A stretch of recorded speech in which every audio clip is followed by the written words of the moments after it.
नमस्कार, स्वागत है आप सभी का न्यूज़ वन इंडिया देख रहे हैं आप और मैं हूं आपके साथ कृतिका। गोला गोकर्णनाथ उपचुनाव में भारतीय जनता पार्टी की जोरदार जीत हुई है। आपको बता दें कि समाजवादी पार्टी के प्रत्याशी विनय तिवारी को करारी हार मिली। भारी अंतर से बीजेपी प्रत्याशी अमन गिरी ने जीत दर्ज की है। इस सीट पर उपचुनाव हुए थे और इस उपचुनाव में आपको बता दें कि भारतीय जनता पार्टी के प्रत्याशी अमन गिरी को भारी बहुमत मिला। भारी अंतर से भारतीय जनता पार्टी के प्रत्याशी अमन गिरी ने जीत दर्ज की है। गोला गोकर्णनाथ सीट पर उपचुनाव हुआ था।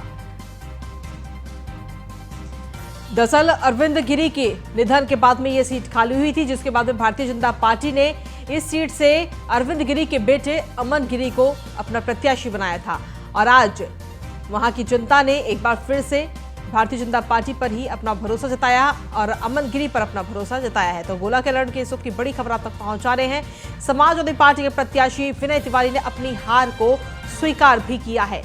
हार की समीक्षा करेंगे, ऐसा कहना है समाजवादी पार्टी के प्रत्याशी विनय तिवारी का। जनता का जनादेश स्वीकार है।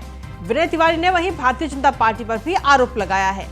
प्रत्याशी ने नहीं, सरकार ने लड़ा है चुनाव, ऐसा कहना है विनय तिवारी का।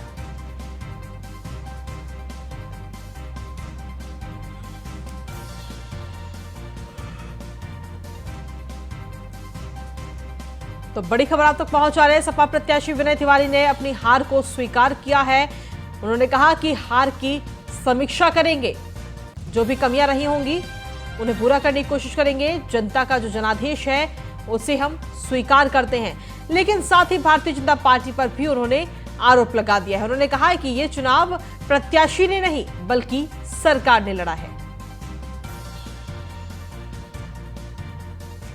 अधिक जानकारी के साथ संवाददाता अश्विनी द्विवेदी जुड़ गए, सीधा उन्हीं का रुख करते हैं। अश्विनी, क्या कुछ ताजा अपडेट? देखिए, अमन गिरी ने जीत तो दर्ज कर ली है क्योंकि उनके पिता के निधन के बाद में ये सीट खाली हुई थी और आज जब बीजेपी ने ही उन्हें प्रत्याशी बनाकर के चुनावी मैदान में उतारा तो अमन गिरी ने एक बड़ी जीत दर्ज की है। बिल्कुल, किसी भी विधानसभा या लोकसभा में जब उपचुनाव होता है, उपचुनाव जब होता है जब वहां के सिटिंग विधायक या सांसद की मृत्यु हो जाती है तो निश्चित तौर पे वो चुनाव सहानुभूति का चुनाव होता है, क्योंकि इससे पहले भी तमाम चुनाव देखे गए जिस दौरान जो सिटिंग एमएलए थे उनकी मौत होती है, लेकिन उसके बाद उनके परिजनों को ही ज्यादातर टिकट दिया था। निश्चित तौर पर ऐसा ही गोला गोकर्णनाथ जो सीट थी वहां भी किया गया, अमन गिरी को टिकट दिया गया। निश्चित तौर पर वहां पर कहीं ना कहीं एक तरफा चुनाव दिखाई दिया। हालांकि पहले तो समाजवादी पार्टी लड़ाई की बात कर रही थी, हम लड़ाई में हैं और जीत भी दर्ज कर रहे हैं, लेकिन जैसे जैसे वोट जो है काउंटिंग होती गई वैसे वैसे उनके जो दावे थे वो फेल होते गए। निश्चित तौर पर बात करें अगर गोला चुनाव की, उपचुनाव की, निश्चित तौर पर वहां पर भारतीय जनता पार्टी ने एक बड़ी अंतर से जीत दर्ज की है। अभी जब हाल ही में 2022 का चुनाव, आम चुनाव हुआ था, उस दौरान देखा गया था इनके पिता जो थे अमन गिरी के, उन्होंने 29,000 वोटों से जीत हासिल की थी, जबकि इन्होंने लगभग लमसम 35,000 वोटों से जीत हासिल की है। लेकिन इसका एक समझना पड़ेगा इसके पीछे का कारण क्या रहा। एक और भारतीय जनता पार्टी उपचुनाव लड़ रही थी, लेकिन उसने पूरी दमखम के साथ अपना चुनाव लड़ा, चाहे वो शीर्ष नेतृत्व, चाहे मुख्यमंत्री योगी आदित्यनाथ खुद हो या फिर प्रदेश अध्यक्ष जो भूपेंद्र चौधरी वो खुद हो या फिर मंत्रियों की फौज जो संगठन के जानकार हैं उनको वहां पर लगाया गया था। क्योंकि भारतीय जनता पार्टी का कोई भी चुनाव होता है, चाहे वो सरपंच का चुनाव हो, चाहे वो पंचायत चुनाव हो, चाहे निकाय चुनाव, विधानसभा, हर चुनाव को एक ढंग से लड़ती है। बाकायदा पहले उसका रोड मैप तैयार किया जाता है और बूथ स्तर पर मेहनत की जाती है। आपने देखा इस चुनाव में कि किस तरीके से एक बूथ अध्यक्ष मेहनत कर रहा था तो दूसरी ओर प्रदेश अध्यक्ष उसके साथ कंधे से कंधा मिलाकर काम कर रहे थे। निश्चित तौर पर जहां पर मेहनत होगी तो उसका नतीजा भी बेहतर आएगा। समाजवादी पार्टी की ओर से कहे तो कहीं ना कहीं वो मुद्दों को नहीं भुना पाए, कहीं ना कहीं वो चीजें उनके पास नहीं थी जो भारतीय जनता पार्टी के पास थी, क्योंकि भारतीय जनता पार्टी के पास एक लंबी फौज थी, चाहे वो प्रदेश अध्यक्ष जो लगातार गोला गोकर्णनाथ में बने रहे, जब तक चुनाव हुआ तब तक लगातार उनके दौरे लगे रहे, उन्होंने घर घर जाकर के लोगों से वोट करने की अपील की। दूसरी ओर अगर बात करें वहां की जनता की तो गोला जो विधानसभा उसकी जनता को बखूबी पता था कि अभी 4.5 साल भारतीय जनता पार्टी की सरकार प्रदेश में है और ऐसे में अगर किसी विपक्षी दल का विधायक बनाते हैं तो निश्चित तौर पर जो डेवलपमेंट के रास्ते हैं वो कहीं ना कहीं उतने बेहतर ढंग से नहीं खुल पाएंगे जितने बेहतर ढंग से खुलने चाहिए। क्योंकि अक्सर देखा था जब कोई विधायक अलग होता है और सरकार अलग होती है तो वो चीज नहीं दिखाई पड़ती जो सरकार के साथ कंधा से कंधा मिलाकर विधायक चलते उनके साथ दिखाई पड़ती। निश्चित तौर पर एक बड़ी जीत उपचुनाव में है, और हालांकि अब रिकॉर्ड बनता जा रहा है। अभी हाल ही में जो लोकसभा का उपचुनाव हुआ था उसमें दोनों सीटों पर भारतीय जनता पार्टी ने जीत हासिल की थी, और अब आज जो उपचुनाव हुआ गोला सीट पर विधानसभा को लेकर के, उसमें भी भारतीय जनता पार्टी ने जीत हासिल की। निश्चित तौर पर यह जीत कहीं ना कहीं उनकी मेहनत की जीत इसको माना जाएगा, क्योंकि जिस तरह से एक एक कार्यकर्ता लगा था चुनाव में। और दूसरी ओर बताया जो राजनीति के जानकार हैं उनका कहना है मुख्यमंत्री का एक जो बयान था वो कहीं ना कहीं लोगों के दिलों में घर बना गया। जो मुख्यमंत्री ने कहा था कि काशी की तर्ज पर गोला को भी डेवलप किया जाएगा, वहां पर भी उसी तरीके से कॉरिडोर बनाया जाए, बाकायदा वहां पर व्यवस्थाएं अच्छी की जाएंगी। तो निश्चित तौर पर कहीं ना कहीं जो गोला विधानसभा सीट थी इसकी राह देख रही थी कि आखिर वहां की जनता को डेवलपमेंट कब मिलेगा। आखिर छोटी काशी तो कहा जाता है, लेकिन काशी विश्वनाथ के बराबर वहां पर डेवलप कब होगा। निश्चित तौर पर जब मुख्यमंत्री ने बयान दिया था तो लोगों का मानना था चुनाव एक तरफा उसी टाइम हो गया है। हालांकि चुनाव वोटिंग होती है, जनता इस सर्वोपरि होती है, और जनता ने भी उसी मुख्यमंत्री के उस वादे को, उस दावे पर भरोसा किया और एक बार फिर जीत दिलाई। निश्चित तौर पर अगर बात करें उत्तर प्रदेश में, तो कानून व्यवस्था को लेकर के उत्तर प्रदेश सरकार के जो मुखिया हैं वो लगातार काम कर रहे हैं, और इसी का नतीजा था लमसम 3 दशकों के बाद में उत्तर प्रदेश में फिर से दोबारा से भारतीय जनता पार्टी की सरकार बनी, लगातार दूसरी बार सरकार बनी। निश्चित तौर पर ऐसे में कहीं ना कहीं उनके मुख्यमंत्री की कानून व्यवस्था है, डेवलपमेंट के जो रास्ते लगातार खोल रहे हैं, ये तमाम मुद्दे रहे जो जनता के पास रहे। आप जरा सा सोचिएगा, 2022 से पहले जो चुनाव हो रहा था उस दौरान ही लखीमपुर तिकोनिया कांड हुआ था। उसके बाद लोग कह रहे थे कि लखीमपुर खीरी जिले से जो है भारतीय जनता पार्टी एकदम नस्तोनाबूद हो जाएगी, वहां पर उसको एक सीट नहीं मिलेगी। लेकिन जब चुनाव हुआ, लगातार प्रधानमंत्री ने भी वहां पर अपना फोकस रखा, मुख्यमंत्री खुद फोकस कर रहे थे, और जब रिजल्ट आता है तो सबको चौंकाने वाला रिजल्ट होता है। रिजल्ट इस तरीके से होता है कि सभी सीटें, जो 8 की 8 सीटें थी, वो clean sweep Bharatiya Janata party कर देती है। निश्चित तौर पर जो विरोधी पार्टियां थी लगातार आरोप लगाती रही थी कि वो तिकोनिया कांड था, कहीं ना कहीं सरकार की मंशा ठीक नहीं थी उसमें, लेकिन सबके बावजूद भी वहां की जनता जो थी उसने भारतीय जनता पार्टी भरोसा किया था। एक बार फिर से उपचुनाव में भी वही कुछ रिजल्ट आया। जी शून्य, अगर देखा जाए तो एक आरोप भी लगाया गया है इस वक्त। विनय तिवारी का कहना है कि ये जो चुनाव है वो एक प्रत्याशी ने नहीं बल्कि सरकार ने लड़ा है। लेकिन ये भी हमें समझना होगा कि भारतीय जनता पार्टी किसी भी चुनाव को छोटे स्तर से नहीं देखती है।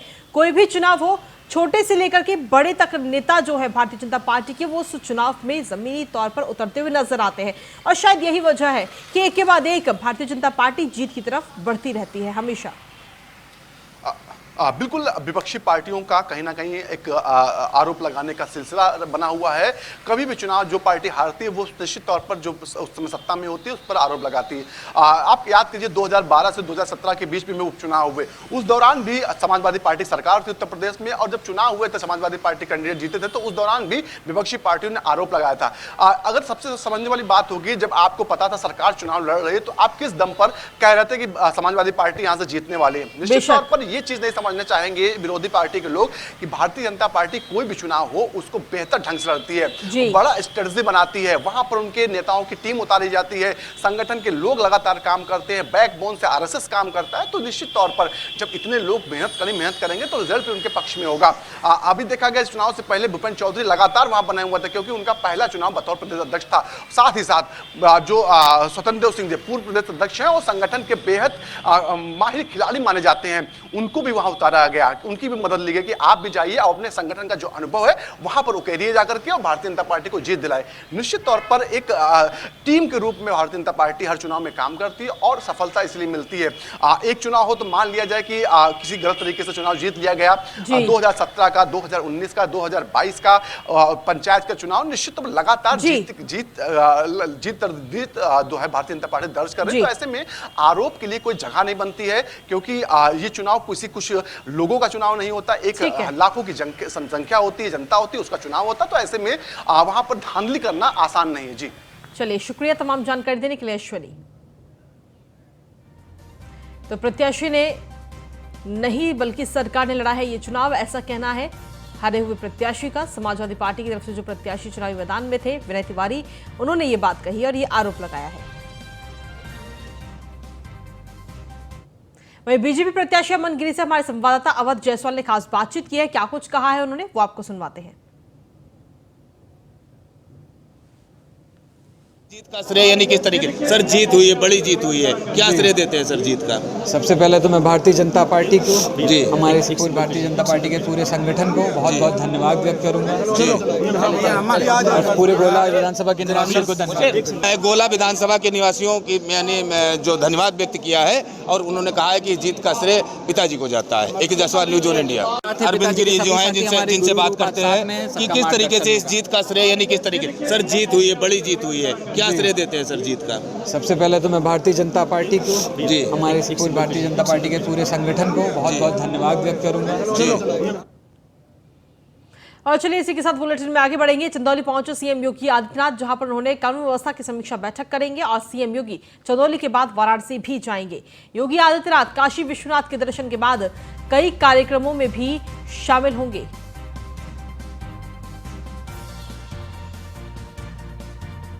तो आज कानून व्यवस्था की समीक्षा बैठक करते हुए मुख्यमंत्री योगी आदित्यनाथ नजर आएंगे। चंदौली के बाद वाराणसी जाएंगे सीएम योगी आदित्यनाथ। काशी विश्वनाथ के दर्शन करेंगे और दर्शन के बाद में कई कार्यक्रमों में भी शिरकत करते हुए मुख्यमंत्री योगी आदित्यनाथ नजर आएंगे। तो फिलहाल चंदौली पहुंचे हैं सीएम योगी आदित्यनाथ, जहां पर कई कार्यक्रमों में भी शिरकत करेंगे, कानून व्यवस्था की समीक्षा बैठक करेंगे। अधिक जानकारी के साथ राम कुमार संवाददाता हमारे साथ जुड़ गए फोन लाइन पर। राम कुमार, क्या कुछ ताजा अपडेट? मुख्यमंत्री इस वक्त चंदौली पहुंच चुके हैं। हम आपको बता दें कि मुख्यमंत्री का आगमन 1:35 होना था, लेकिन आधे घंटे लेट पहुंचे हैं। अब से कुछ ही देर के बाद सभा को संबोधित करेंगे। 973 करोड़ के विभिन्न योजनाओं का करेंगे लोकार्पण और लगभग 4000 पुलिसकर्मी को तैनात किया गया है। चप्पे चप्पे पर सुरक्षाकर्मी तैनात है। जिले के विकास कार्यों एवं कानून व्यवस्था का भी समीक्षा बैठक करेंगे और जनपद में जितने भी योजनाएं पूर्व में चल रही थी उसकी भी वो जांच करेंगे। चलिए, शुक्रिया तमाम जानकारी देने के लिए राम कुमार। तो आपको बता दें कि आज चंदौली पहुंचे हैं मुख्यमंत्री इस वक्त।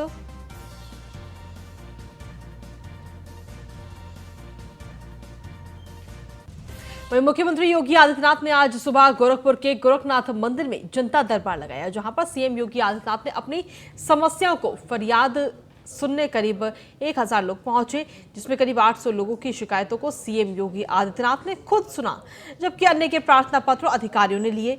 इस दौरान किसी ने मुख्यमंत्री से इलाज के लिए मदद मांगी तो किसी ने जमीन पर कब्जे की शिकायत की। इस बीच सीएम योगी बच्चों को दुलार करते नजर आए। उन्होंने एक एक करके सभी की समस्याओं को सुना और सभी को मदद का भरोसा दिलाया।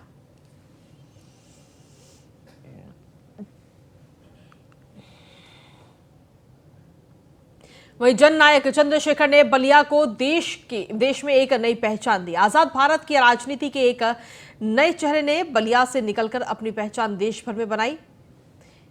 कश्मीर से लेकर कन्याकुमारी तक, महाराष्ट्र और गुजरात से लेकर पूर्वोत्तर तक, नेपाल से लेकर बांग्लादेश तक ऐसा कोई स्थान नहीं है जहां चंद्रशेखर के प्रशंसक नहीं है। उक्त बातें मुख्यमंत्री योगी आदित्यनाथ ने बलिया पुलिस परेड ग्राउंड में आयोजित जनसभा को संबोधित करते हुए कही।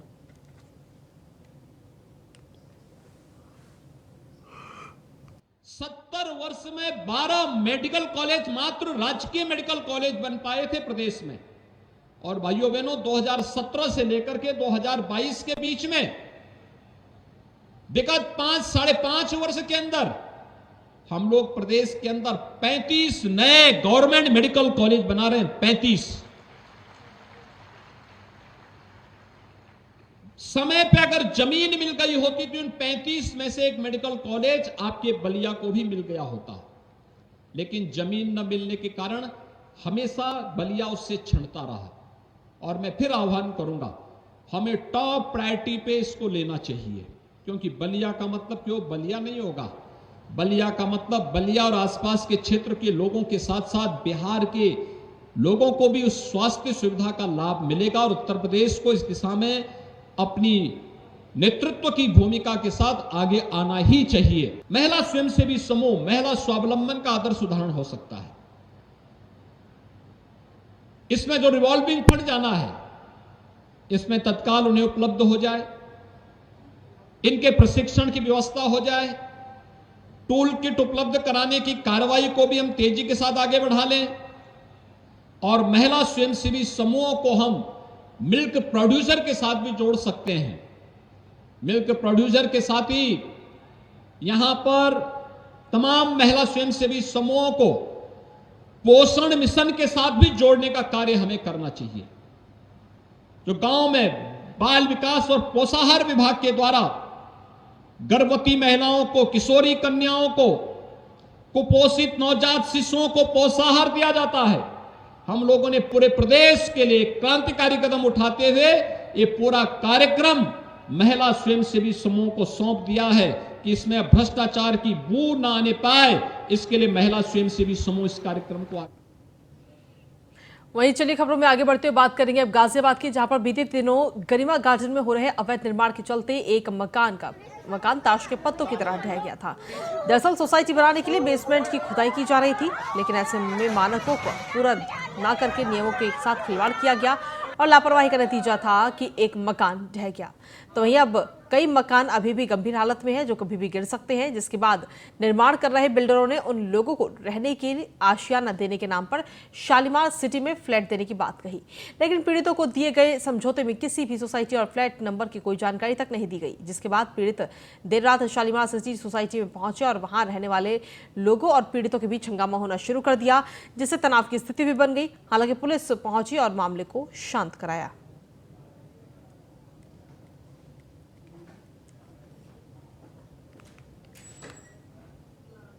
लेकिन इस हादसे के बाद में सबसे बड़ा सवाल गाजियाबाद विकास प्राधिकरण और प्रशासन पर खड़ा हो गया है कि जब मानकों को पूरा ना कर लापरवाही से बेसमेंट की खुदाई के लिए कार्य किया जा रहा था, तो तब जिम्मेदार अधिकारी कहां थे? आज जब इन लोगों को रहने के लिए आशियाना देने की बात कही जा रही है, तो ऐसे में पीड़ित लोगों के साथ इस तरह धोखा क्यों किया जा रहा है? ऐसे में हमारे संवाददाता जितेंद्र गौतम ने शालीमार सिटी में रह रहे लोगों से खास बातचीत की। देखिए उनकी ये खास रिपोर्ट।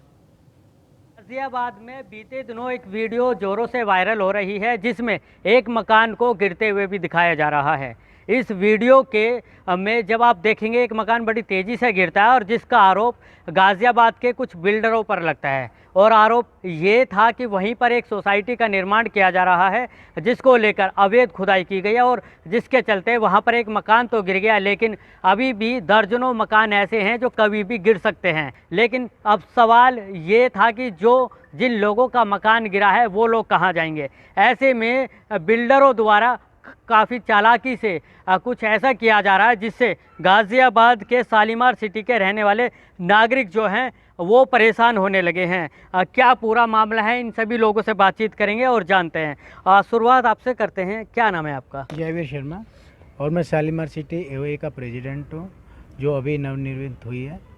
समस्या ये है कि 3 दिन पहले गरिमा गार्डन में पीछे की तरफ हमारे यहाँ का बिल्डर विजय रावत काम कर रहा था, और उसने कोई भी वहाँ पे सेफ्टी तो बरती नहीं, काम कंटिन्यूसली करता रहा, बेसमेंट खोद रहा था, जिसकी वजह से वहाँ पे कुछ मकान गिरे, कुछ में तरेड़ आई, ये प्रॉब्लम हुई। लगभग 9 से 10 परिवार घर से बेघर हो गए। लेकिन उस बिल्डर ने क्या किया कि उन लोगों की कोई सुरक्षा तो करी नहीं, अभी तक वो घर से बेघर घूम रहे हैं। देखिए, आपस में लोगों को लड़ाने लगे और बिल्डर जो है मलाई खाने के लिए पूरी तरह से तैयार हैं। अच्छा, आप एक चीज़ बताइए, जब वो लोग यहाँ पर आए तो उसके बाद हंगामे की भी सूचना मिली, तो वो क्या पूरा मामला था? वो हंगामा की सूचना आपको जो हुई है वो ऐसा हुआ है कि हमारे साथ एक बहन जी खड़ी हैं, उनके घर में वो लोग उनको कोई चाबी हैंडओवर की गई होगी, तो वो उस चाबी से उनका घर खोलने की कोशिश कर रहे थे। जब उन्होंने बोला कि भाई आप हमारे घर में क्यों लगा रहे हो, तो उन्होंने उनके साथ झगड़ा करना चाहा और उनको ये बोला कि ये फ्लैट तो हमारे को दे दिया गया है, आप यहाँ क्यों रह रहे हो, आप यहाँ से जगह ये खाली करो। तो बहन जी हमारे साथ है, आप उनसे पूछ सकते हैं। इनसे भी बातचीत कर लें तो और जानते हैं कि किस तरह का मामला था। जी, किस तरह का मामला था, किस वक्त था, क्या टाइम था, कितने लोग आए थे? शाम के 4 बजे का टाइम था। 7-8 औरतें थीं और वो ज़बरदस्ती गेट खोलना चाह रही थी, और चाबी भी लिखा भी था इबोनी B004। तब भी वो कह रही ये फ्लैट बिल्डर ने हमें खुद दिया है। मैंने कहा बिल्डर कहाँ है? वो कह रहे हमें बाहर छोड़ के गए हैं। मैंने कहा बिल्डर के बिना आप कैसे अंदर एंट्री कर सकते हो? क्या ये फ्लैट में तो हमको भेजा गया है, हमारा सामान आ रहा है। मैंने कहा ये आपका नंबर नहीं है, इबोनी B लिखा हुआ है, आप इबोनी B में जाइए। हम लोग की संवेदनाएं उन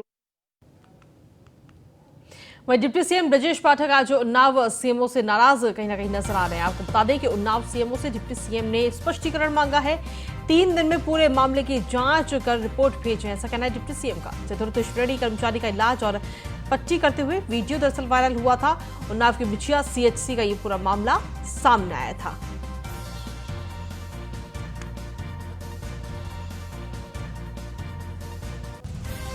तो ये बड़ी खबर आप तक पहुंचा रहे हैं। उप मुख्यमंत्री ब्रजेश पाठक कहीं ना कहीं नाराज नजर आ रहे हैं। इस वीडियो के सामने आने के बाद में उन्नाव के बिछिया सीएचसी का ये पूरा मामला इस वक्त सामने आया था, जहां पर अब deputy CM Brajesh Pathak Unnao CMO से नाराज चल रहे हैं। उन्नाव सीएमओ से डिप्टी सीएम ने पूरा स्पष्टीकरण मांगा है। अधिक जानकारी के साथ संवाददाता नीरज द्विवेदी जुड़ गए। नीरज, क्या कुछ ताजा अपडेट इस पूरे मामले को लेकर? जी, आपको बता दें कि कल ये मामला उस समय तूल पकड़ गया था जिस समय ये वीडियो एक चतुर्थ श्रेणी कर्मचारी का वीडियो सामने आया और इस वीडियो में वो इलाज करता हुआ दिखाई दिया। इसको लेकर के जो है इस मामले को सीएम ब्रजेश पाठक तक की पहुंचाया गया और उसके बाद में सीएम ब्रजेश पाठक ने इस पे जो है कड़ी कार्रवाई करते हुए 3 दिन में स्पष्टीकरण मांगा है और ये भी कहा है कि पूरे मामले की जांच करके बताएं, वरना स्वयं सीएमओ पर भी कार्रवाई हो सकती है। तो कुल मिलाकर के अब इस पूरे मामले को ब्रजेश पाठक ने खुद अपने नजरों में रखा है और लगातार उस पर देख रहे हैं, मॉनिटर कर रहे हैं और इसमें जांच के बाद में इसमें जो है बड़ी कार्रवाई सामने आने की आशंका है। जी नीरज, आखिर ये पूरा मामला क्या था, एक बार पूरा मामला विस्तार से बताएं। ये मामला ये था कि उन्नाव की सीएससी है जो बिछिया सीएससी बोली जाती है। इस बिछिया सीएससी में एक चतुर्थ श्रेणी कर्मचारी जो है वो इलाज पट्टी कर रहा था और उसी के समय किसी ने इसको वीडियो में शूट कर लिया। उससे पूछा भी कि आप क्या कर रहे हैं, उसने बताया कि मैं ये कर रहा हूँ और इस पद पे है, तो उसने अपने आप को चतुर्थ श्रेणी कर्मचारी के पद का भी बताया और उसके बाद में ये वीडियो जो है वायरल हुआ और वीडियो वायरल होने के बाद में इस पूरे मामले में जो है ये ऊपर तक पहुंचता है और इसमें डिप्टी सीएम ब्रजेश पाठक जो है वो कड़ी कार्रवाई करते हैं। जी चलिए, शुक्रिया तमाम जानकारी देने के लिए नीरज।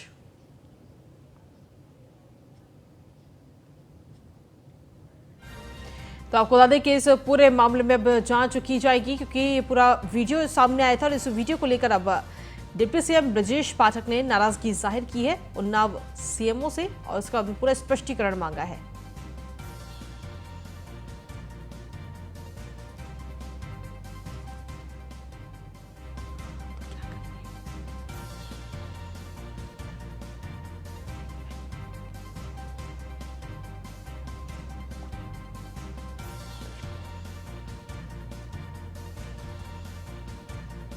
तो आपको बता दें कि ये पूरा मामला सामने आया था। चतुर्थ श्रेणी कर्मचारी का इलाज और पट्टी करते हुए वीडियो वायरल हुआ था और इस पूरे मामले को लेकर अब नाराज कहीं ना कहीं ब्रजेश पाठक नजर आ रहे हैं। डिप्टी सीएम ब्रजेश पाठक ने उन्नाव सीएमओ से नाराज इस वक्त चल रहे हैं और उन्नाव सीएमओ से डिप्टी सीएम ने पूरा स्पष्टीकरण मांगा है।